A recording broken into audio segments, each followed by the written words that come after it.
Dinner that night was normal. But I wasn't. I couldn't stop watching his every move, the way he cut his steak, how his lips turned up just a bit at the corner before he took a bite. He had this whole secret language I'd never learned. Like, was he really this clueless, or was there something I was totally missing? Maybe he'd noticed how I was acting, and that made me even more jittery. My phone buzzed, and it was my brother. Another dumb meme. I couldn't help but snort, and my husband looked up, startled. I shoved my phone under the table, guilt twisting in my gut. This stupid secrecy was getting to me, making me feel like I was living a double life. Next day, there he was.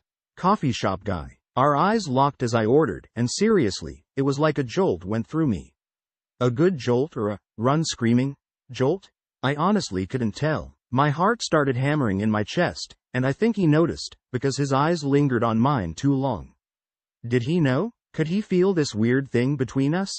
Later on, in the bathroom, I did it. Slipped my wedding ring off, laid it against the cold tile. The flush hit my cheeks, so hot it almost hurt. I stared at the ring, this little gold circle that suddenly felt like some kind of shackle. This wasn't just some crush. This was something big twisting itself inside of me. Something that scared the hell out of me, but it felt thrilling too. The ring felt so foreign on my finger again. Like I was putting on a costume, pretending to be someone I wasn't anymore. The whole house, my whole life, had this stifling feeling to it. But then, the feeling of his hands on me the night before was still buzzing under my skin. Not the safe, soft touches of my husband, but hot, urgent. Like fire. Dangerous, but a fire I couldn't stop myself from reaching for. I got a text. Work trip. I lied to my husband. My fingers flew over the keys, and every lie made me bolder. I started packing, and for once, it wasn't stuff he'd seen a million times. It was the red dress I'd bought, and never had the guts to wear. The bag felt heavier than usual. Heavier because of the lies and the excitement or maybe even the shame. It was a jumbled mess, matching the tangled up emotions inside of me. I'm waiting. His text was short, simple, yet that's all it took. One stupid text, and everything, all my resolve, just crumbled. It was a mix of fear and something else. Like the feeling you get right before jumping off a high dive. You're gonna scream, you know you are, but you're gonna jump anyway. A part of me wanted to scream and run, but another part of me was already running, right towards him. Jenny, my best friend since forever, dropped me off at the train station. She just gave me one of those looks, you know? Eyebrow raised, a little pity in her eyes. She didn't say anything, but she didn't need to. That silence hung between us, as heavy as the bag in my hand. It was a judgment without words, but maybe even a lifeline, if I wanted to reach back for it. His apartment. Oh, his apartment was different from anything I'd known. The artwork, strange and swirling. The spice rack filled with jars labeled in languages I couldn't read. It was a whole new world. Exciting and kinda terrifying all at once. His records weren't stuff you hear on the radio. His books had weird titles and worn covers, like he'd actually read them more than once. Every single thing screamed. Different, complicated, like him. I think that's when it hit me. This wasn't just some dumb fling. This guy, he wasn't like my husband. He was more unpredictable. A bit unhinged maybe, but in a way that sparked something wild inside of me. And the scariest part was, I wanted more too. I wanted to explore all those strange corners I'd never even seen in myself. The morning came way too fast. The light was different through his blinds, harsh and unforgiving, like a spotlight on my sins. Panic started to bubble up inside of me. I should have been gone hours ago, back on the train to my old life. Instead, I just lay there, paralyzed, next to a man who was a stranger with very familiar lips. The walk home was hell. Every person on the street, their eyes were on me, I could feel it. Judging me, whispering. I kept my head down, imagining headlines screaming from newsstands. Cheating wife exposed. It was all just nerves, probably, but the feeling was so real. I could barely breathe. Back home, putting on my ring felt like the biggest lie ever. It wasn't just jewelry anymore, it was this whole disguise. Making my husband's favorite dinner, the motions felt automatic. Like I was just some robot, playing out a life that wasn't really mine. How many times had I done this same meal? Smiled at him across the table while my mind was a million miles away? My phone buzzed, and it was him, of course. My heart hammered against my ribs, and I almost dropped it. Every time his name flashed on the screen, it was like holding a live wire, terrifying but electric too. The guilt would hit me later. For now, the adrenaline rush was all that mattered. "Can't stop thinking about you," he texted. A simple sentence, but it was enough to turn me inside out. My hands shook as I typed back, the lie slipping easily from my fingers. "Me too." I stared at that little white lie on the screen. It looked so harmless, but it felt like a bomb waiting to go off. My whole life, every good thing I thought I had, it was all balanced on this stupid back and forth. Each text felt like another brick pulled from the tower, and I just knew, the whole thing was gonna come crashing down. Dreams were no escape anymore. My husband's face would melt and shift, morphing into his face, the sharp angles, that sly smile haunting me even in sleep. I'd wake up with a gasp, tangled in the sheets, guilt clinging to me like sweat. The thrill of the affair had curdled into a dread I carried everywhere, a weight crushing me down.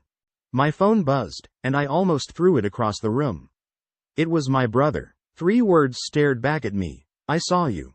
My blood ran cold. What did he see? Did he see us together, my hand brushing his arm? Did he see me sneaking out at night? I didn't even dare ask, the unspoken question hanging between us like a death sentence. Work was a whole new level of hell.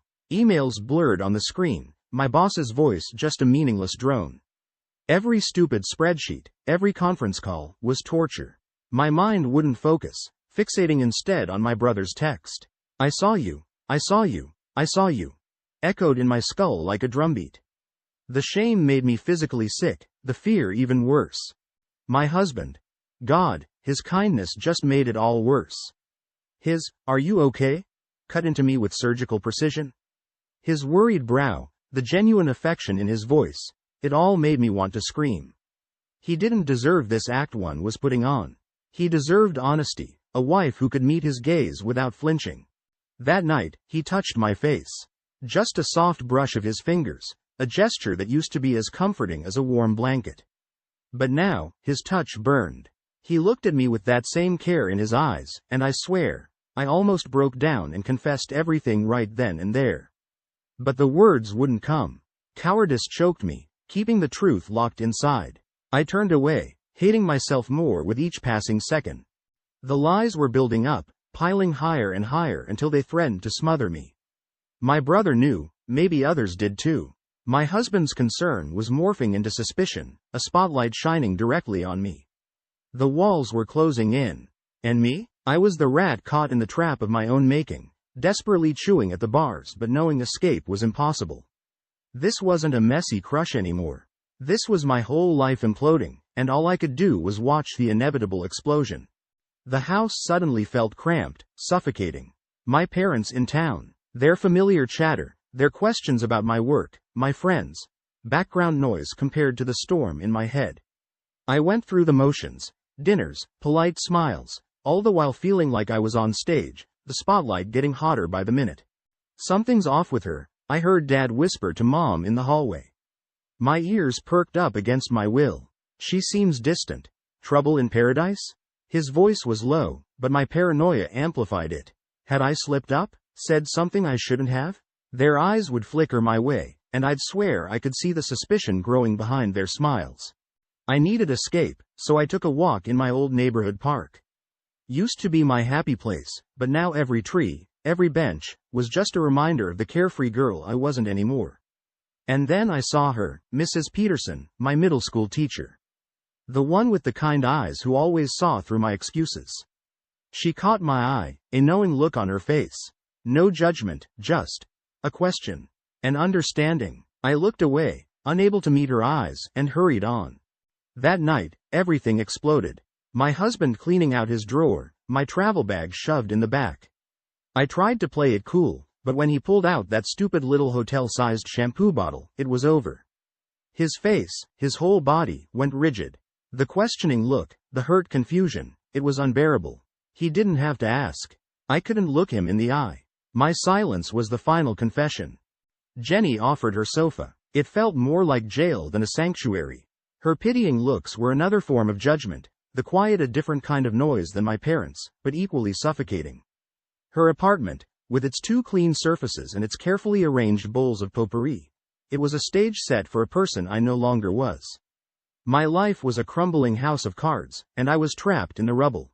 I needed to get out, get away from everything and everyone. But where could I go? Every corner of this town held too many memories, too much of myself. The girl in the wedding photos, the girl in the park. The shattered pieces seemed impossible to escape. I was drowning, and everyone knew but me how to pull myself out of the wreckage. The envelope was heavy in my hands. Divorce papers. Even the words tasted like acid on my tongue. Each page was a death sentence for the life I thought I wanted, a twisted reminder of everything I'd broken. But strangely enough, there was a flicker of something else, not relief, but an exhale I hadn't realized I was holding in.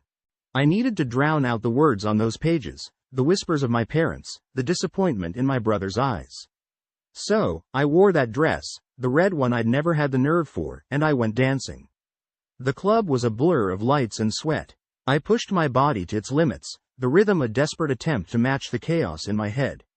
My hips swayed to a beat I couldn't hear over the blood pounding in my ears. It was reckless, self-destructive, and maybe for a few hours, I didn't feel completely dead inside. My phone buzzed. It was him, of course. I miss you. 4 stupid words, yet they held me hostage. I deleted the text with trembling fingers, but the feeling lingered. It was poison and honey all mixed together, a twisted sort of ache I craved even though I knew it would kill me. I hated myself for how his memory held me in its grip, even as the world came crashing down. My brother. I couldn't face him yet. Not his look of disgust, the way he'd spit out the word, cheater, like it was venom in his mouth. I knew he was right, of course. I knew he worried too, but the shame burned hotter than the guilt. Better to stay away until the rawness eased. Then, there he was. My husband, on the doorstep, looking broken. Not angry, not accusatory. Just broken. The fight had left him, replaced by a hollow echo of the man I'd sworn my life to. His eyes held a sorrow I knew too well, my reflection staring back at me. We didn't say much, couldn't really. There were no words left that wouldn't cause more damage. But in that empty space between us, there was a shift. This wasn't about a battle anymore, it was about the aftermath, the wreckage we'd both created. That night, I didn't put on my wedding ring. Instead, I stared at the empty space on my finger, and it felt less like a prison sentence and more like a scar, something to remember the wound, maybe even the way I'd started to heal. Days turned into weeks, each one a blur of insomnia and forced bites of food that tasted like ash. My apartment was a tomb, my bed a battlefield where my mind waged endless war against itself. The world outside had turned into a silent movie, everyone going about their lives like they weren't walking on eggshells. I was the broken record, the stuck track no amount of fast-forwarding could fix. The lawyer's office was sterile. Paperwork with words so final they squeezed the breath from my lungs. Assets. Custody. There was no custody battle, thankfully, as we didn't have kids, dissolution of marriage. It was all just legalese for heartbreak. He signed, I signed, and that was it.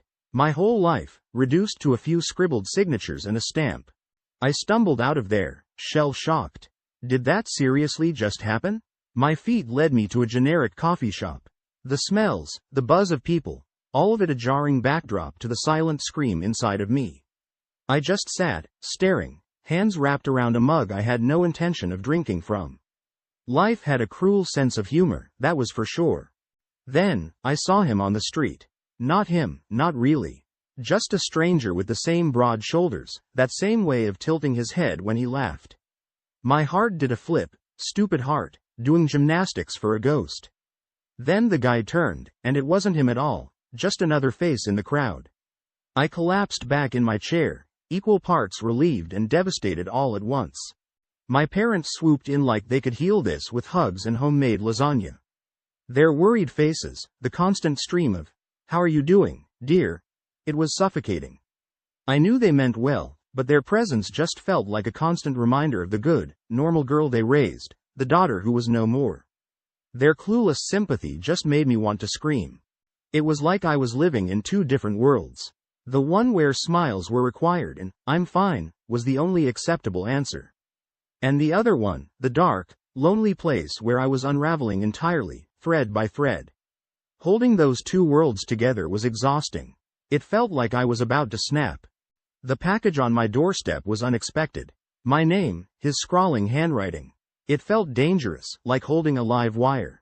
Inside wasn't jewelry or flowers, but a book. Poetry. Poems he'd loved enough to remember, lines underlined in his messy writing. They whispered the promises I'd clung to, the beautiful lies that had ensnared me. My fingers traced the words, and that old, dangerous thrill flickered to life again. Shame washed over me, then anger. It was a cruel move, proof that this wasn't over, not for him. Dreams turned into nightmares again. My husband, packing his bags methodically. The slam of his dresser drawer echoed through the empty house and into my sleep. I'd always jolt awake right before the finality of him walking out, my scream trapped silently in my throat. Waking up alone, the sheets twisted around me, was almost worse than the dream itself. My brother came by. This time, the word, affair, hung unspoken, a ghost between us. But instead, he cracked a stupid joke, told stories from when we were kids, when the world seemed simpler. We talked late, not fixing the mess, but for a little while, it didn't feel so heavy. The connection, the normalcy, it was grounding. Maybe not healing, but a lifeline.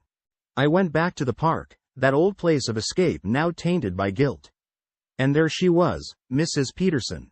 She gave me a gentle smile and sat beside me on the bench. I didn't bolt this time. Her questions weren't accusatory but filled with a deep kindness. Questions that forced me to look at the ugly parts I'd been desperately avoiding. I didn't have answers, but maybe that was the point. My phone buzzed. Can we talk? 5 words from my husband, and my heart hammered in my chest.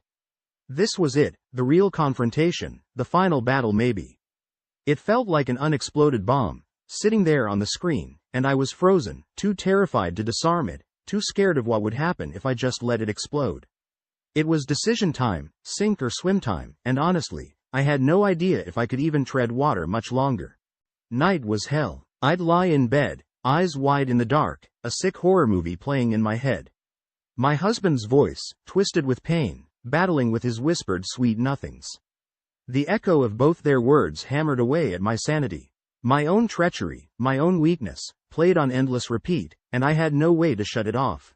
Then I saw him again, my husband. Not alone, but with another woman. She was normal looking.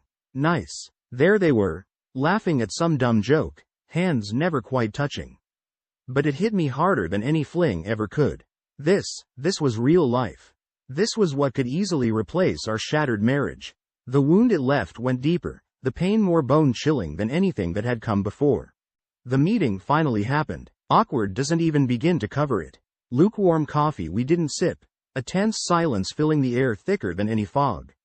His eyes, those eyes I used to know so well, searched mine.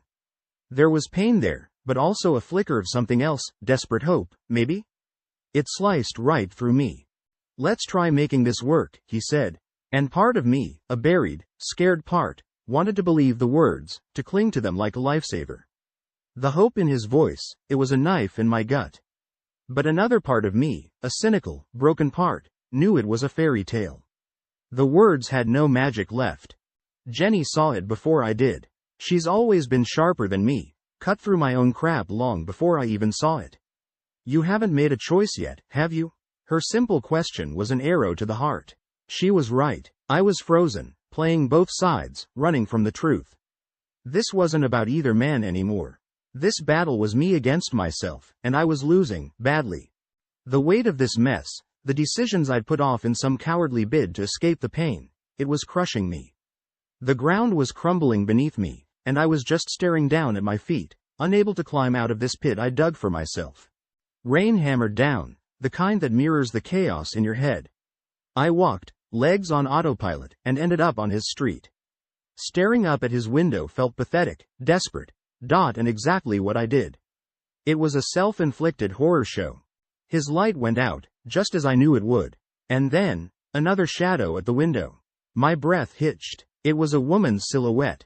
That's when it hit me. He wasn't waiting for me. Our affair was one option among many. The realization wasn't dramatic. It was a dull ache, the last shreds of my delusion ripped away. I went home, soaked to the bone. Packed a single bag. Not some grand escape, but a desperate retreat.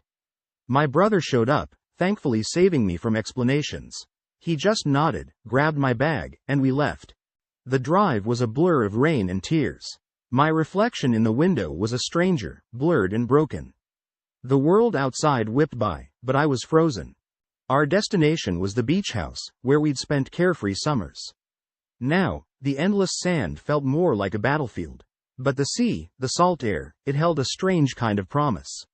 Not a promise of answers, but maybe the chance to face my mess, head on, without the distractions of everyday life. It was a pathetic kind of hope, fragile and likely to be washed away. But I clung to it, because the alternative felt too much like